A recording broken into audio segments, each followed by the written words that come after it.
Hello everybody, welcome back to another video by Jay Bowman. Today I'm looking at two of my favourite synthesizers. Here we have the MegaFM by Twisted Electrons, and it's the Mark II version that I've got. And here we have the EssenceFM by Kodamo, and again it's the Mark II version that I've got. Now what I want to do is a very brief, basic exploration of the most basic element of FM sound design that both of these synthesizers share, which is the sound of a simple sine wave. You might think that one sine wave sounds a lot like another, but what I want to do just in this very brief video is just show how different the character of the sine waves in these two instruments are, just playing one operator on its own, let alone before you get into actually doing FM sound design on these synths.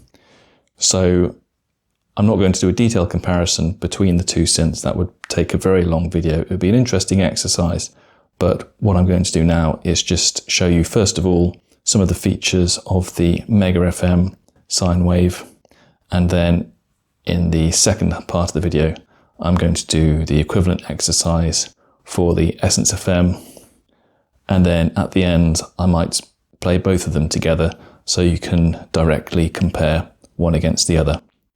So that's how the video is going to go. Let's get started with the first section. I'm going to look at the MegaFM and the sine waves that you get in that.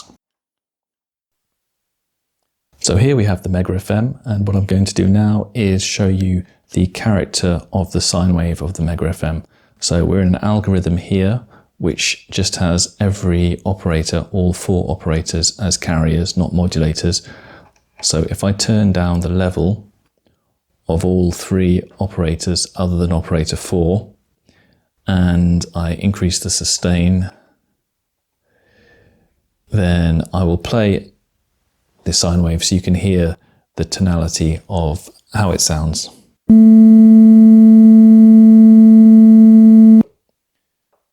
So you'll notice from that the sine wave, it sounds a bit reduced, it's got a kind of buzzy quality, and even just a single sine wave like that has a bit of character. You might also notice that it has a kind of fluted attack there. If I increase the attack rate to the maximum, then that will change the envelope, so you'll have a kind of more standard organ type envelope. Okay, now what I'm going to do now is show you the artifacts that you hear in the release stage, because I think this is one of the most characterful parts of the sine wave. So if I increase the release to let's say 12, and if you listen closely to the release stage, let's hear how that sounds.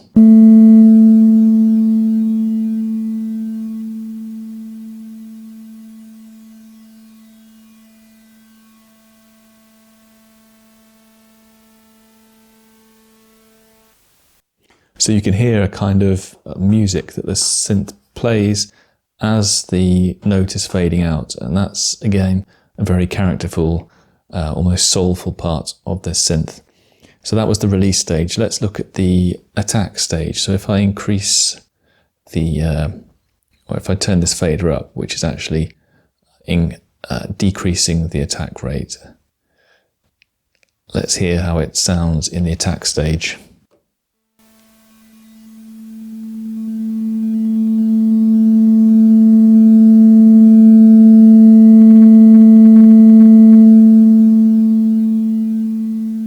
So it was quite subtle, but hopefully you could hear the kind of stepping or the laddering effect as the operator goes from 0 up to its maximum level.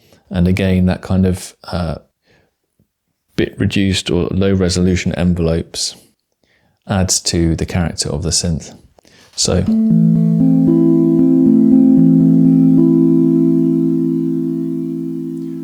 the next thing I'm going to show you, which is the last thing, is how the timbre of the sine wave changes as you increase the volume of the operators. Again, that's very unusual and characteristic of this synth. So what I'm going to do is turn the release off. I'm going to reduce the volume to 0, and then I'm going to increase it while I'm playing the sine wave up to the maximum, which is 63, so you can hear how that changes the timbre of the sine wave. So there you'll notice that even on 0, there's still some bleed through. So listeners, I just increase the level as I play the sine wave.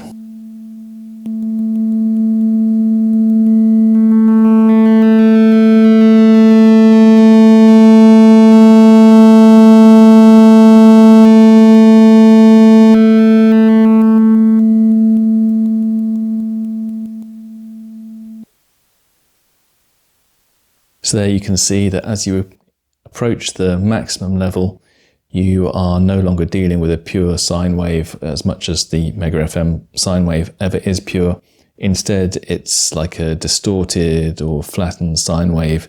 There's some additional harmonics there, and that also has an impact, obviously, on creating patches and sounds or just playing with this synth. It's very organic, which I think is quite unusual for a digital FM synthesizer. The overall levels have an impact on the timbre in a way above and beyond what you would expect from the kind of FM side of things, where you're actually modulating carriers to introduce additional harmonics. So that is the sine wave in the MegaFM. I'm now going to switch to the EssenceFM, and we can look at the sine wave in that synth and do a short comparison. Okay, now we're going to look at the EssenceFM, and again we're in an init patch. We have just one operator playing here, operator 1, that you can see there in the bottom left hand corner. We're on the default waveform 0, which is just the sine wave that comes with the EssenceFM. And if I play that for you,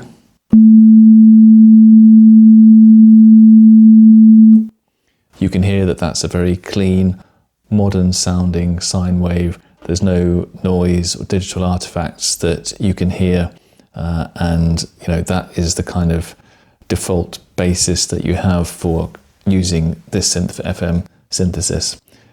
But it's a bit of a chameleon again, because you can change the quality of that sine wave. If I go into the general menu here and tick this option, disable waveform interpolation, then I go back into the voice.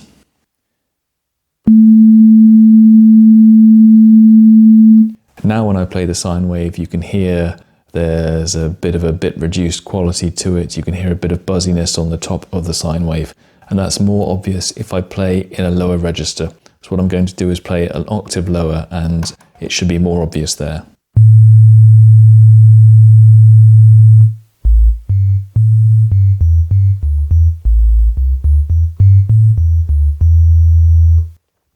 So again, that is a more characterful sound. In some ways it reminds me of the kind of sine wave you might get on an old school wavetable synth possibly. So what I'll do is, so you can hear the difference, is I will play with this option, disable waveform interpolation, and without. So when you do the comparison like that, the difference is quite obvious. So that's one option you have for changing the tonality of the sine wave. The other option you have is you can actually load your own waveforms into the EssenceFM. And what I've done is I've gone to the Adventure Kid website and downloaded some bit reduced sine wave. So if I scroll through the waveforms, if we get to these Adventure Kid waveforms, so we've got an 8-bit, we've got a 7-bit, we've got a 6-bit, 5-bit, etc. sine wave. So what I'll do is I'll scroll through those so you can hear how reducing the bit rate of the sine wave affects the sound. It starts quite subtle and ends quite obvious.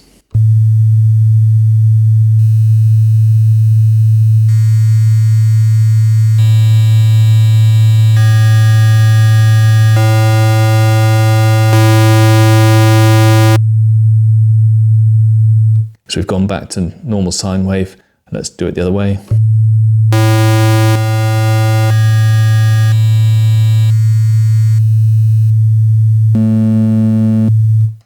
And I went through into the harmonic saw there. Okay, so that is another option you have for changing the sound of the sine wave. And something I did over the weekend is I actually went and I sampled the sine wave from my MegaFM. So if I scroll on further,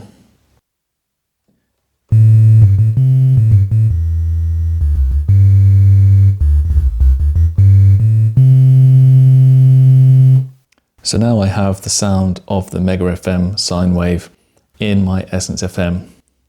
Now, although the raw tonality of that is there, what you'll have noticed from the test I did on the MegaFM is that there's not really one single sine wave in the MegaFM, because depending on what the volume of the operator is, that will impact the tonality of the sine wave. So I had to make a decision where I sampled the sine wave in that instance. The other features, the other characteristics that we looked for in the MegaFM sine wave, again, those artifacts are noise in the release stage. If I increase the release stage of the envelope in the EssenceFM, let's hear how that sounds. I'll increase it some more.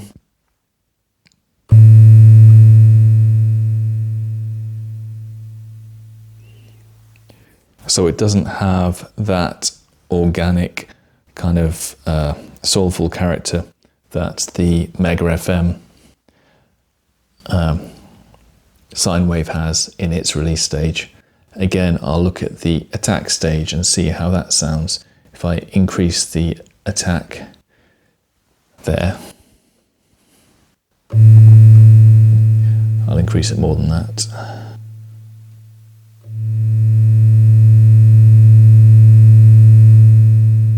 You'll see it's very smooth. I can change it from an exponential curve to a linear curve, and let's hear how that sounds.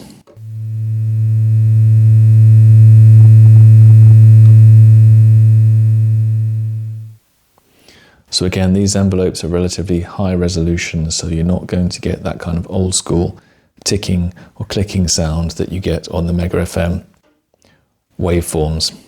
Now that is something, getting that effect is something I've actually spent a bit of time trying to replicate on the EssenceFM, and I might do a video showing the way that you can get some of that old school effect into this. So it's a very flexible machine. You can load waveforms, you can even alter the waveforms in the EssenceFM. And again, if I do another video on this, I'll show that. But the kind of default character of the synth is modern and clean, and you can depart from that by using different sine waves. But at the end of the day, it's almost like using samples rather than the MegaFM, where the actual generation of the sine waves seems to have an inherent character, a soulful character that is built into the kind of gritty sound that you get from the MegaFM. So there's two very different contrasting approaches from the EssenceFM and the MegaFM. Hopefully someone's found this.